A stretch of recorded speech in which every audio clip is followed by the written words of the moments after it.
অনেক বছর আগের কথা। পাহাড়ের পাশে একটি ছোট গ্রাম ছিল। গ্রামের মানুষ রাতে ঘর থেকে বের হতো না, কারণ গ্রামের পাশের জঙ্গলে নাকি একটি কালো ছায়া ঘুরে বেড়াতো। কিন্তু গ্রামের এক সাহসী ছেলে ছিল, তার নাম রাফি। রাফি এসব বিশ্বাস করতো না।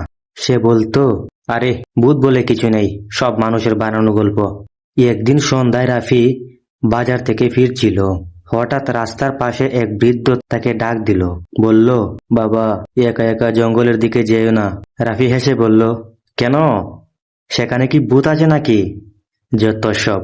তখন বৃদ্ধের চোখ আরো ভয়ঙ্কর হয়ে গেল। সে আস্তে আস্তে বলতে লাগলো, ওটা ভূত না, আরো ভয়ঙ্কর কিছু।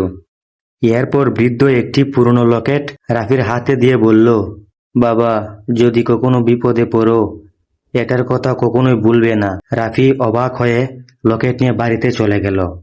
পরের দিন গ্রামের কিছু বন্ধু রাফিকে বলল, বন্ধু, তুই যদি এতই সাহসী হস, তাহলে আজ রাতে জঙ্গলে গিয়ে দেখে আয় তো, দেখি তোর কত দম।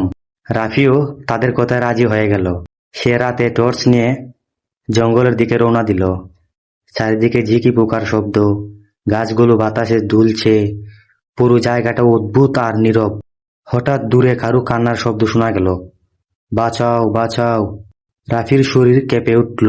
রাফি টর্চ নিয়ে সামনে এগোলো। হঠাৎ টর্চ বন্ধ হয়ে গেল। চারপাশ অন্ধকার। ঠিক তখনই সে দেখতে পেল দুইটা লাল লাল চোখ তার দিকে তাকিয়ে আছে। রাফি ভয়ে পিছিয়ে গেল। ছায়াটা ভয়ঙ্কর গলায় বলছে, কিরে, তুই এখানে কি করতে এসেছিস? জানিস, আমি ইচ্ছা করলে তোর গাঁট ঠানা এখনই মটকে দিতে পারি। রাফি কাঁপতে কাঁপতে বলল, আমি আমি শুধু দেখতে এসেছি, ক্ষমা করো, ছেড়ে দাও, ছেড়ে দাও আমাকে। তখনই রাফির সেই বৃদ্ধ বাবার কথা মনে পড়ে গেল, সেই পুরনো লকেটটার কথা। রাফি বয়ে বয়ে পকেট থেকে লকেটটা বের করলো। এরপর লকেটের আলো দানবের দিকে ছুঁড়ে মারলো। দানব ভয়ঙ্কর চিৎকার করে ধীরে ধীরে ধোঁয়ায় মিলিয়ে গেল। পুরো জঙ্গল আবার আলোয় ভরে গেল। পরের দিন সকালে গ্রামের মানুষ দেখলো জঙ্গল আগের মতো শান্ত হয়ে গেছে। পাখিরা ডাকছে, সূর্যের আলো গাছের পাক দিয়ে পড়ছে। সবাই বুঝলো অভিশাপ শেষ। গ্রামের মানুষ রাফিকে নায়ক বানিয়ে ফেললো। কিন্তু রাফি মনে মনে জানতো জঙ্গলের গভীরে এখনো কিছু রহস্য লুকিয়ে আছে। তো বন্ধুরা, ভিডিওটি ভালো লাগলে একটি লাইক করো আর চ্যানেলটিকে সাবস্ক্রাইব করে পাশের বেল আইকনটি অন করে দাও। দেখা হচ্ছে নতুন কোনো ভিডিওতে।